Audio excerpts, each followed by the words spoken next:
everybody. Welcome to Reading Between the Lines. I'm Sarah, and as always, I'm joined by my mom, Nicole. Hi, Mom.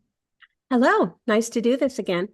It's March, and it's actually going to be April tomorrow. And it's been a little bit since we did a recording, but here we are. And so we're going to talk today about books that we've been really enjoying lately, but also we're going to talk about Kindle, our Kindles, and also how we're organizing things. So, how's that sound? Sounds perfect. I've got some really good ideas on organizing the huge amount of stuff you may have in your library. Yeah, I love this. I've already learned from notes ahead of time that mom sent me that there are ways to create folders, and you can, of course, label those by genre. So we'll get into all of that. But first, Mom, why don't you start with sharing some of the books that you've been reading and loving I'd be glad lately? to. It was hard to pick because I had such a great reading month in March. I had three books that were 5 stars, which I'm going to share today, but I had some others that were just really close, and maybe I'll save those for another time. But I'll start out with my first book that I really, really enjoyed. It's called The Reservation by Rebecca Kaufman. It was published by Counterpoint in February 2026. This was a huge hit for me. And surprisingly, does this ever happen to you? You read a book and it's like, I'd give it 6 stars if I could. And you look on Goodread and it's got like 3.5 I know stars. that's every book that I love. Nobody else likes it but me and I the mean, what author. is the matter with people? More of you need to read this book. It is so, so good. So, anyway, the story takes place over the course of one day at the nicest restaurant in a Midwest college town. The day opens with the guy that goes to open up the place, and he discovers that 22 ribeye steaks have gone missing. And that there also has been a spate of really lousy 1 star reviews on Yelp. And where is this negativity coming from? This is the best restaurant in town. Everybody go. It's a destination. What in the world is happening? So anyway, this isn't just any old day for the establishment. Tonight, the English department at the local college has made a reservation for author John Grisham at the restaurant. I mean, they actually use his name and say, yes, this famous author is I coming love it. coming to this restaurant this evening. So they're all in a tizzy anyway, trying to have everything be perfect because they don't want anything to go wrong. Well, one thing after another does end up going wrong. And each chapter of the book zooms in on an individual employee and their role in making the restaurant run, from the dishwasher to the servers to the hostess, the chef, and the owners, who are kind of not very not very intuitive owners. But anyway, each chapter is from a different person's point of view. And everybody has a story, and there's always a lot more to see than what you can just observe on the surface of things. So the main question is, who is trying to sabotage the business? Is it an inside job? It was so good. I enjoyed the tight time frame of all of this happens just in less than 24 hours. And the author did a really great job in portraying these different personalities, How good and fun. bad. So anyway, that was a good one for me. Oh, I love that. Tell me again, when was this published? The Reservation by Rebecca Kaufman, published by Counterpoint this February. So fairly, okay, so brand It's new, a which new any it's a new release, yeah. love it. It's a Okay. short book. I read it in less than 2 days. I mean, I was really engrossed in it for one thing, but it was like under 300 pages, so it doesn't take you very long to get through it. So if you're looking for a short book that'll keep your attention, I recommend that one. Well, I have a book that is one that I've just started, so I'm not finished it yet. However, I can highly recommend it because it's by a very, very famous author, and that is Brandon Sanderson. So, Oh, right. You've read his work before, haven't you? yeah, I And really liked it. enjoyed his book Tress, which Yes. came out a year or two ago. Beautiful, fun fantasy, good for all ages, feel good story. And so, yeah, highly recommend that. This is more middle grade, and I like to talk about middle grade every once in a while because it's a nice palate cleanser.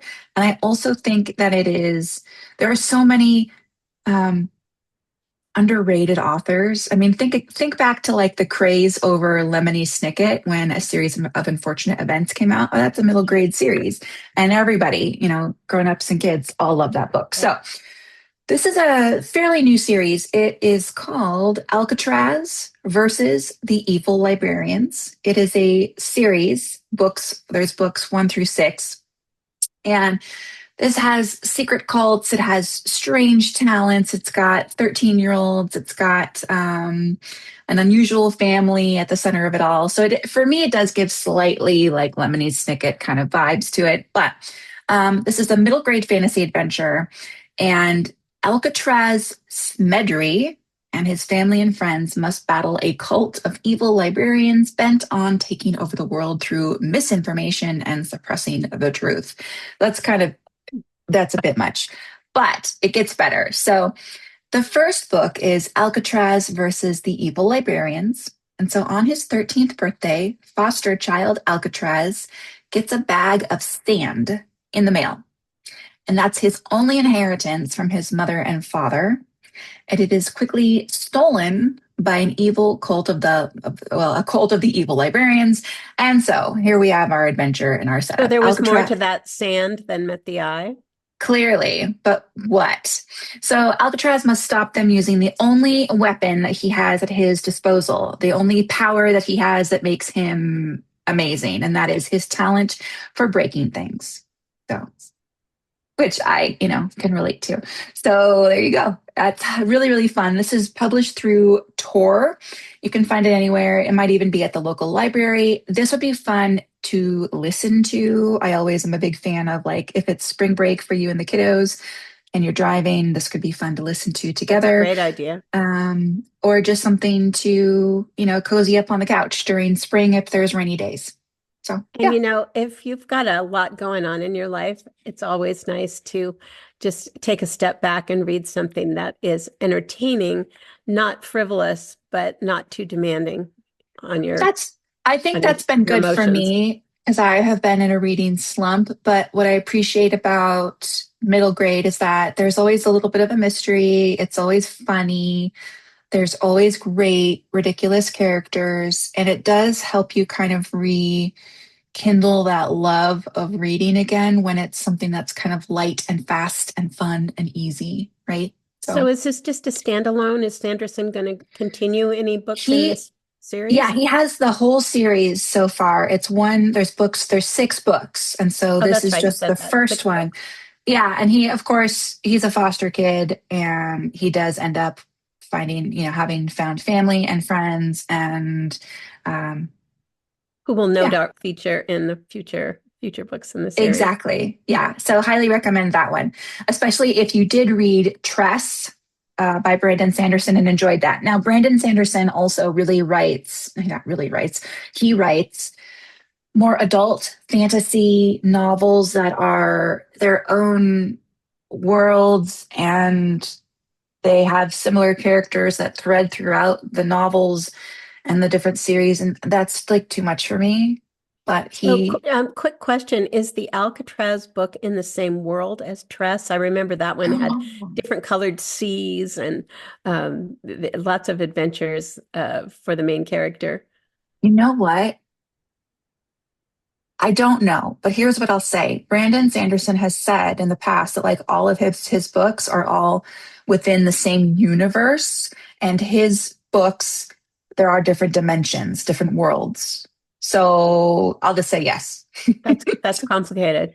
That's why it's like too much for me, and I really enjoy his one-offs or his books that are for like PG books. Yeah. So, Okay. all right, what's next for you? Well, I'm going to do a big turn here from my first book. This book is called Castle of Water. The author is Dane Hucklebridge, and this book was published by Thomas Dunn Books way back in 2017. So you can easily get your hands on this at the library. It could even be, really cheap on Kindle Unlimited or Kindle. So do give a look for it because it was really a great book. It's ultimately a survival story. And you might think that that's not your thing, but this book had more, it definitely there were survival aspects to it, but it was deeper than just that on the surface. So anyway, the book begins with French architect Sophie Dussel and her brand new husband Etienne on their honeymoon. And they are on a small plane has been chartered to fly them to French Polynesia, where they're going to have their honeymoon on a kind of a remote island. So on the same flight is Barry Bleecker, and Barry is middle-aged. Well, not he's probably early. He's 40, and he's just left his high-pressure finance job in Manhattan, and he wants a new beginning as an artist on the other side of the world. He admires Paul Gauguin, who, if you're familiar with that artist, he did a lot of paintings of Polynesian women, kind of sturdy, stocky Polynesian women. Do you know that artist? You do, don't you?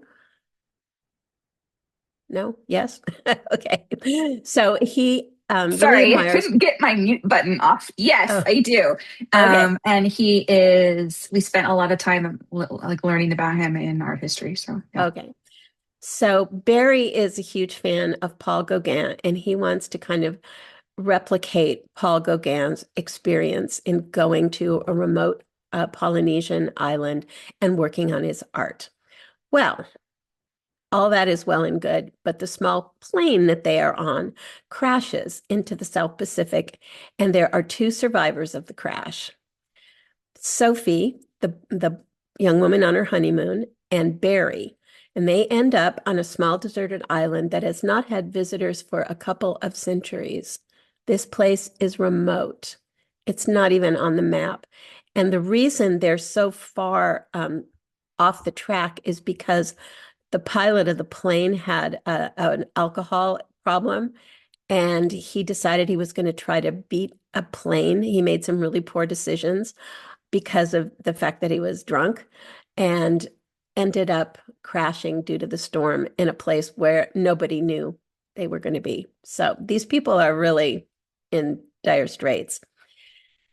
So Sophie and Barry could not be more different from one another, but they've got to reconcile these differences in order to survive. So there's just the two of them, and too bad if they don't like each other. They need to work together. So the reader definitely needs to suspend some belief on various plot points of this book. Some things that happen are kind of far-fetched, but you won't have any trouble doing that. As the story unfolds, you applaud the characters' ingenuity, and of course, you're praying for their rescue, which takes a very long time. And I don't mean months. It takes a very long time. These people are stuck on this island for Oh a long no. time. So the relationship between the characters evolves from this reluctant partnership to a deep emotional connection. And watching the transformation was just fascinating. The author did an amazing job. Some of the dialogue is funny, which seems to be kind of unexpected, but I mean, these people are so different. Sophie is very French and very cranky. Well, I mean, her husband's just been killed in a plane crash, for God's sake. She's not a happy camper. But anyway, and Barry can be kind of a doofus. And they do put their differences aside and they do survive. And I think anybody who wants a really entertaining book with some emotional impact and depth will enjoy this book, as I did. So that's Castle of Water by Dane Huckelbridge, published in 2017 by Thomas Dunn Books. That is reminding me of let me start over. I feel like this is a trope. I mean, don't you Well, think? I sure, mean, two people on a desert island, that is a trope for sure. and there's a movie, and I can't remember what it's called. I think it might be called Z for Zachariah, with Margot Robbie is in it. Um, anyway, it's basically like it's a similar situation, but bear with me. It takes place during the apocalypse. There's only two humans left to their own existence that Oh, good they're Lord. aware of, and they barely know each other, but they have found a farmhouse and they're just trying to like, live. But I mean, it's just an in-depth look at like these people who just have to get along, and if they really are the last humans around or on Earth, then They need to you make it know work. they need to make it work, and just the psychological components of that. So very interesting. Anyway, so that book sounds amazing.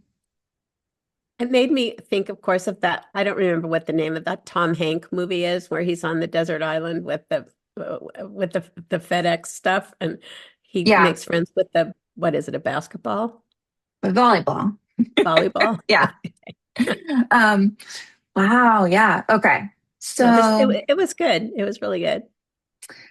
so my next book is also going to be a little different. I have also just begun to read this book, and of course, my notes shifted. So hang on. This is a book that Ballantine, as well as hang on, let me Bantam also. So those publishers, Ballantine and Bantam, reached out and asked me if I would review this book, which was amazing. The That is book is amazing. called, Congratulations. yeah, the publishing date is May 5th of 2026, so coming soon. If you are on NetGallery and you do read ARCs, you can find this. I think they're pretty generous, at least Bantam and Ballantine have been pretty generous about allowing people to read this book. The book is called The Library After Dark. It's got a really beautiful cover that I can't show you. Uh, but this is by Andy Pelago. So let me read a little synopsis here for you. Um, Arya Stokes is finally feeling settled. She has a little tiny New York apartment. She works as a bookseller at a really local tiny bookshop, and she just started dating um, a fellow bookstore regular named Jasper, and they really are getting along. So, as a Valentine's Day surprise, Jasper gets the two of them tickets to an exclusive after dark tour of this specific library. I can't pronounce the name. The grandiose establishment is famed for its very immersive genre based reading rooms, and then more notoriously, its rumored hauntings. So while Arya normally loves all things ghastly, this place holds more dark secrets than she'd prefer that Jasper know about. Um, like the last time she was there, she left a body behind. Okay. But when the automatic door entry malfunctions, and Arya, Jasper, and five other people in their tour group become trapped in the library, they are forced to venture through the storied rooms, the hidden passageways, in search of escape.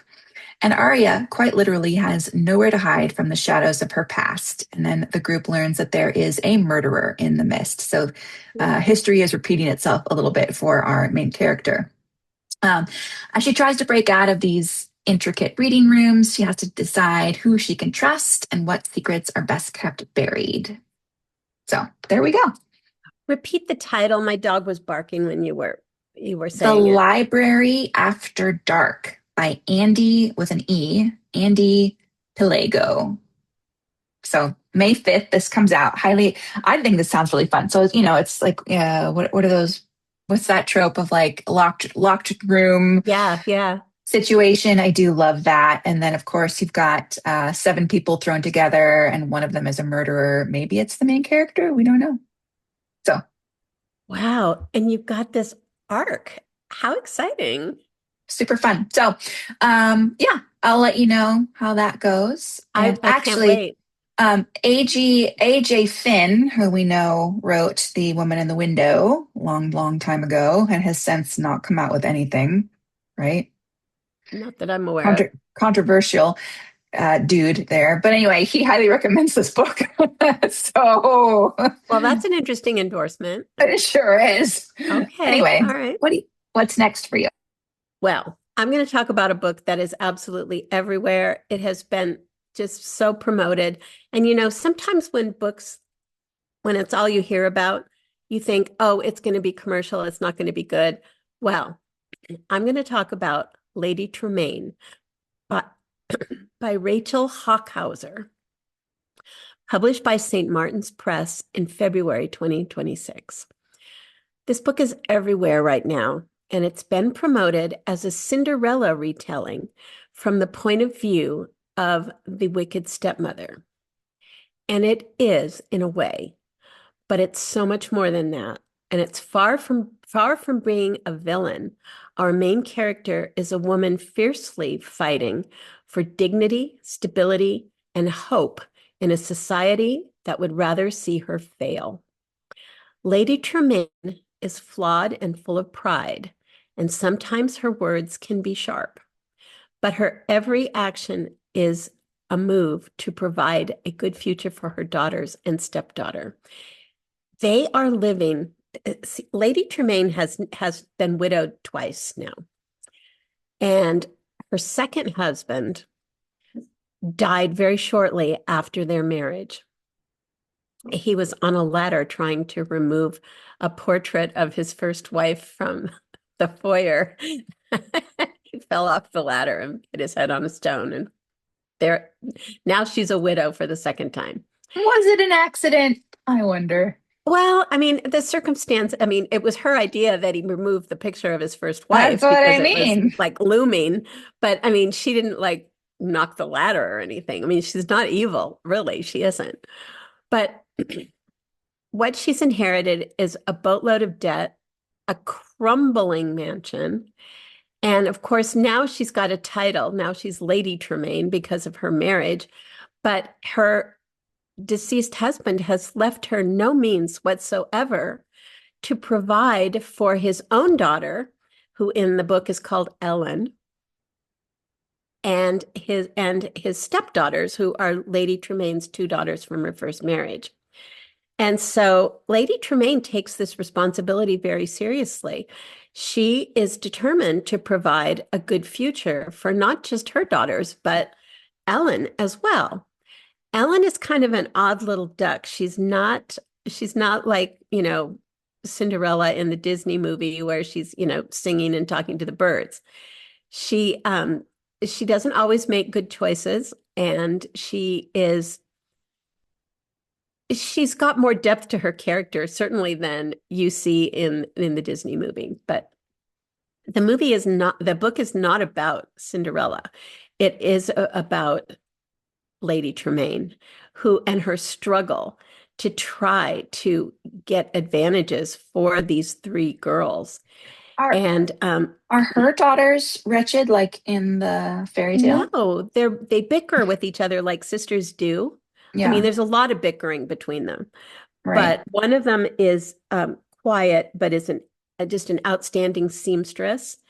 And the older daughter is very sensitive and observant.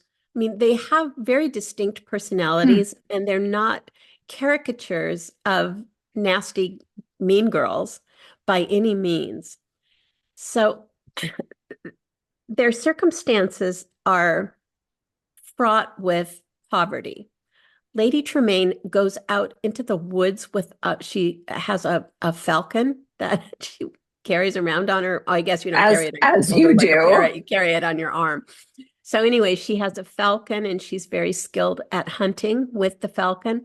And she is forced. They have two servants left who they don't pay, but just allowed to live with them in the crumbling down mansion.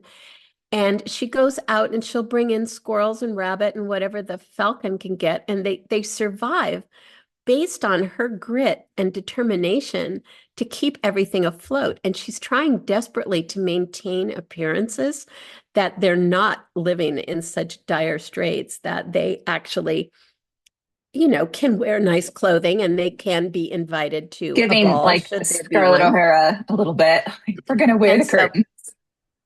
that plot point actually is in effect in the book. The prince, his family wants him to find a. I can't hear the dog barking if you're You hearing the can't. dog Oh, bark. he's really No? carrying on. It's Okay. okay. So the royal family wants their son to find a wife. And so they are having a ball and they're inviting all of the local nobility. to come, and that includes Lady Tremaine and her daughters. So they have to somehow scrape together the funds to get decent outfits for these three girls so that they make a good appearance. Anyway, there's some that's quite a plot point in it, but there are no magical transformations or glass slippers in this story. This No is a mice. story about motherhood, the sacrifices, the sleepless nights, the worry, and the ferocity of a woman who wants the very best for her daughters, including her stepdaughter. You will love this book if you like morally complex characters, and they all are very complex, and survival despite great odds, and family devotion. This turns the fairy tale we know on its head and will challenge everything you thought you knew about the story of Cinderella. Fantastic. It's Yeah, it genius. sounds It's really amazing. genius the way this book was written. This And reminds me a little bit of like Lee Bardugo, or however you say her name. She has a similar writing style where she'll kind of go deeper into like a retelling of a fantasy to the point, a fairy tale to the point where it's like not really even the same story, but you're taking elements of it and it really humanizing it. So, well, I certainly enjoyed it, and I think the hype is well deserved. okay. So I'm going my to next, pause just for a moment and invite okay, my dog up here, and that maybe he won't bark. okay, I'm just going to talk about the next book. All right. So, mom suggested to me a Japanese book that I haven't read yet, or by a Japanese author. This is called The Man Who Died Seven Times. And this is by Yasuhiko Nishizawa. And of course, I'll have everything in the notes because I'm sure I'm mispronouncing things. This is a cozy Japanese murder mystery, and it's got a Groundhog's Day twist to it. And a teenager is basically stuck in a time loop race to solve and possibly prevent a murder, his grandfather's murder. So, Mom, I'm talking about your book that you I heard, recommended to I could me. hear. Yeah. Yeah. So, I haven't read this. This is just something that I'm definitely looking forward to getting. It's actually half price right now, the paperback on Amazon. It's only $9. So, and actually, what I think is great is that this is written in English first. This is not translated. Go ahead, I Mom. thought I'm going to jump in here. I had heard that this book is translated and that it's the second translation. The book was written many years ago, or like a number of years ago, Oh, and it's a new translation that is supposedly much better than the first one. okay. I, Well, I listened to a review on yeah, the Currently Reading podcast this Monday, yeah. and they were raving about this book. Okay. Well, that being said, this is about a young member of a wealthy family, and he has a very mysterious ability. And so every now and then, against his will, he's going to fall into a time loop. It just reminds me of that Stephen King book about JFK. Do you remember that Mm, one? It's kind of like there's a secret closet that you can like transport. Okay, anyway. right. Okay, so he is obligated to relive the same day a total of 9 times, but little does he know how useful this ability actually is going to be one day when his grandfather mysteriously dies. So as he returns to the day of the murder, time and time again, he has to begin to unravel the secrets with a sizable, of course, inheritance up for grabs. Motives are prevalent, and everybody is a suspect. This is very witty, it's lighthearted, clever, and playful, and it'll appeal to people that enjoy both traditional murder mystery as well as the cozy side of things. So I think, and even though this is Japanese, if that's typically not, Japanese literature is not your thing. It should be, but it's okay if it's not. This could be a nice gateway for you. Anyway, it also has people saying that like this reminds them of like Agatha Christie, Richard Osman, and I was just thinking these exact same things. Stuart Turton, who is one of my favorite authors, he Oh, wrote a book called The Seven and a Half Deaths of Evelyn Hardcastle. yes. Now, That sort was of a the same comp. thing, uh, but I think our main character in that book is reliving different suspects each day. He's a different person. crazy, absolutely crazy premise. So definitely read that one if you haven't. But this is, I mean, this is a great trope as well. Like this, the Groundhog Day thing. Who doesn't love that? So, yeah, I will list again the details in the show notes. But yeah, that's one I'm really excited about reading. So, yeah, Well, I wanted to, is it say the title again? The Man Who Died Seven Times. Okay. So before we move on to our dive into Kindle books, I wanted to just mention a new series that I started. I'm currently reading the second book in the series. It's a mystery series by the author is Fiona Vetch Smith, and these are the Clara Vale female detective novels. The first one I read was The Picture House Murders, and I just started The Pantomime Murders. Books are all set in the late 1920s and Newcastle, England. And Clara has just inherited her uncle's detective agency, and she's jumped in with both feet. She was trepidatious at first, but now she's by the second book she's all in. So Clara has inherited this detective agency at the age of 30. She holds a degree in chemistry from Oxford University and has found that the world is not ready for a woman of her talents. She cannot get a job as a chemist or a scientist anywhere. Only men are in that field. So she's been working in a library and a very boring job. And the detective agency provides her with an opportunity to use her knowledge and build her confidence and her reputation as a woman who is definitely ahead of her time. The characters are interesting.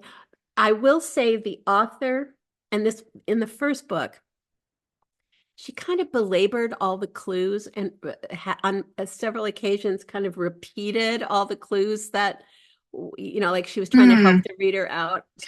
And hopefully, Nobody, I've heard that in subsequent books, she doesn't do that as much. So, good. Nobody wants that. Nobody asked for that. no, enough. One Cut time, that out. the reader can't keep track of these, too bad. Oh man, seriously, that's like the whole point. Anyway, So these are the Clara Vale detective novels by Fiona Smith. very cool. Okay, let's transition and talk about Kindle and So Kindle do you organization. have any method at all of organizing your Kindle books? None whatsoever. And I also like to take advantage as a Prime member. You get like a free book every month. Yes, yes. And I always find one and I always download it. Do I read it? Absolutely not. Would I like to? Sure. But it gets lost. Like, I don't know. It And does. I if have you share, 1,100 books on my Kindle. but How have you many? read them? I No, mean, oh God. no, not even half. Oh God. See, I was thinking like, can you sort it just to like weed out the ones you've already read? Yes, you can. But if your number hasn't changed, it's still 1100, then you have a problem. Well, I haven't started deleting things yet, which I'm going to do. So, the first suggestion I have in organizing your Kindle content is to create collections. First of all, you only want the your more recent books. Forget about the ones that have been on there for 12 years. Start with your current books and organize the ones that you're most interested in reading by genre is what you can arrange them any way you want. But I have collections for mystery, for historical fiction, for cozy mystery, And you did um, Gothic, didn't you? gothic. I've got spooky books. You call it whatever you want, but just arrange certain books and collections, and you can have them in more than one collection. I will also organize books seasonally. For instance, if I have a book of, a list of 10 books that I'd really like to read during winter or spring, I will also make a collection called Winter 2026 and put a list of books in there that I hope to be able to read. And that way you can access a collection, take a look at your list of books that you've targeted, and then zero in on actually reading them. I think that's really smart to do it seasonally as well, because you and I know that we like in our minds, you and I always categorize books by like, oh, I'm going to read that in the winter. I'm going to read Right. that It in the just wouldn't be so summer. good during the spooky time of year. And just this morning, I was trying to, I'm really in the mood to read something like spring, English or Irish or Scottish, like country garden, cozy Oh, vibes, but not too stupid. It's always my problem with cozy mysteries. Like they have to be intelligent. But anyway, I can't find any that are appealing to me. But if you had a folder that I could go through of spring books, that'd be yeah. great. Well, here's what you have to do first. Sort your library into books that you've read and books that are unread. And I think the best way to do this is actually on the Amazon website, like not on your phone or not on your Kindle, but actually Oh, get on your laptop, go to Amazon, and they have a choice called Manage Your Content. And that's where you want to go. I That's where see. you go to create collections. And also, if you've got it sorted by books that you've already read, you can make a choice. You can remove them from your device, from the Kindle. It's still on the Amazon website and you can get it back if you want.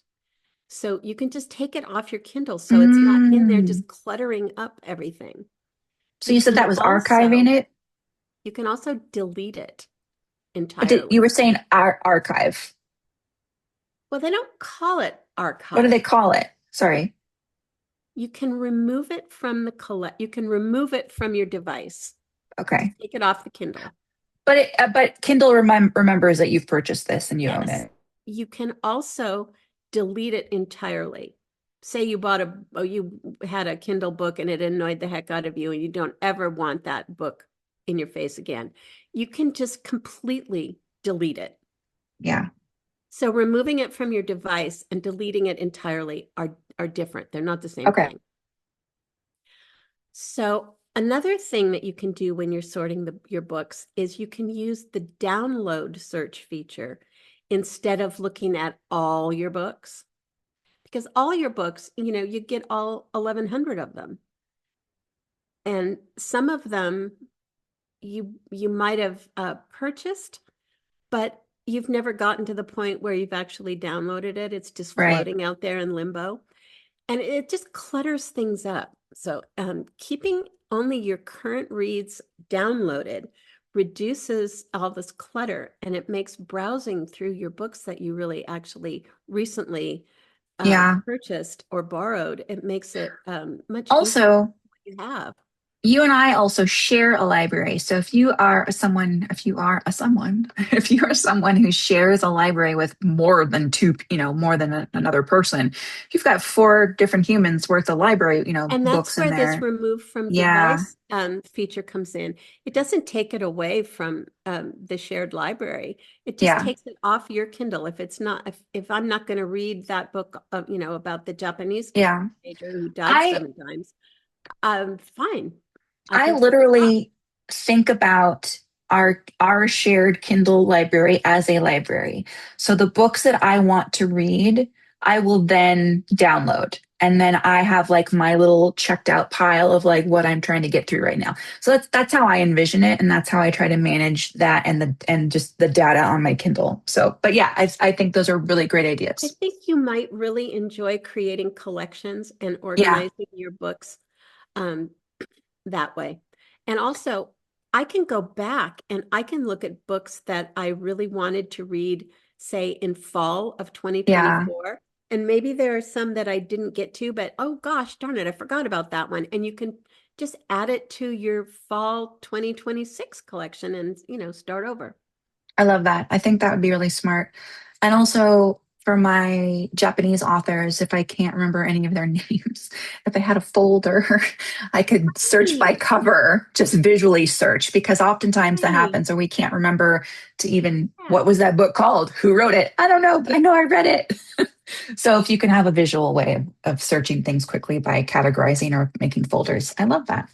My Cool. dog has just stuck his head in the wastebasket and fished out about 6 Kleenexes, which he has shredded all over the floor around me. Gross. I'm so glad I invited him up here. Poor Archie. He's just having a hard time. I see that Um, dog. well, is there anything else that you wanted to chat about? No, I just really want to Okay. encourage people to try to use the features that are available on Kindle and try to organize their content so that they can, start enjoying what they have and not have it just be one big soup of mysterious books that they don't even remember acquiring. Right. And again, I every month I download an amazing book from the whatever first reads, whatever it's called, through Yes, Amazon because I'm a yes. Prime member. There's some really good ones in there, but I haven't paid any attention. So maybe we need to do like a challenge, like a Kindle challenge where Actually, that's we not a bad idea, but I've got to start eliminating like yeah, half of the contents of my library to get them off that device because it's just cluttering everything up and it's I'll have overwhelming. to I'll have to think about a challenge that we and anyone who listening can participate in for Okay, good April and then idea. post about it. So I'll keep you posted. On that note, we can wrap things up. This was All really right. fun and great books that we talked about today. Really good ones. So, I hope you enjoy the um, one about the a Japanese teenager. What's it called? The The Man Who Man Who Died Died 7 times. 7 times. It And sounds so good. Yeah, I love it it. got great reviews from the gals I'm currently reading. Cool. All right, Mom. Well, everybody, thank you so much for joining us today. This was an absolute joy, and we will talk to you soon. Take care. Enjoy all the books.